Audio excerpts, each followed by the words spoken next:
السلام عليكم، ازيكم عاملين ايه؟ النهارده هقول لكم ازاي انا عملت حنة العروسة وطلع معايا في الاخر الشكل بتاعها في منتهى الجمال.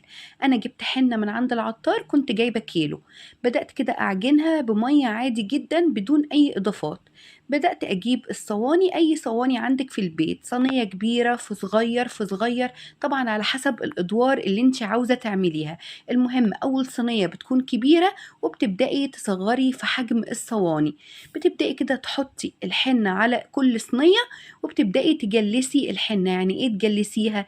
يعني الحنة عجينة بتحطيها فوق الصينية، ولازم تبلي ايدك مية. المية دي هي اللي هتفرد معاكي الحنة، وهتخلي الحنة معاكي ناعمة، وده كده بيكون التجليس. انا كنت عاملاها على 4 ادوار. ادي كده الصينية التالتة اهي. بدأت كده احط الحنة زي ما انتوا شايفين، وببل ايديا كده بالميه، وبساوي كده الحروف بتاعتها. ادي كده الحنه بفردها، وببل ايديا بالميه علشان كمان السطح بتاع الحنه يكون الملمس بتاعه ناعم، كانها عامله زي التورتايه بالظبط. في الاخر هتشوفوا شكلها في منتهى الجمال.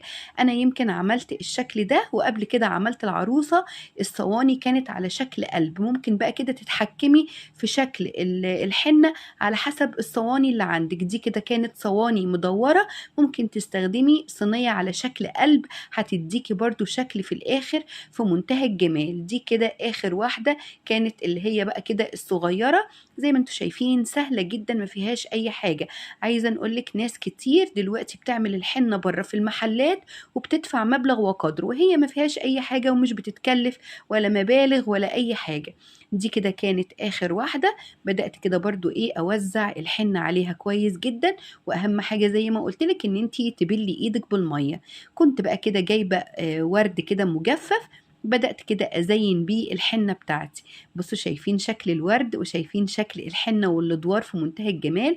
وحطيت بقى كده الشمع، وفي حاجة بقى كده اسمها كسر ألماظ، برضو رشيت كده على الحنة. كان شكلها في منتهى الجمال. وكنت جايبة أول حرف من الاسم بتاع العروسة، واول حرف من اسم العريس، وكنت حطاهم برضو في الحنة كده من فوق. بصوا شايفين الشكل بقى والجمال.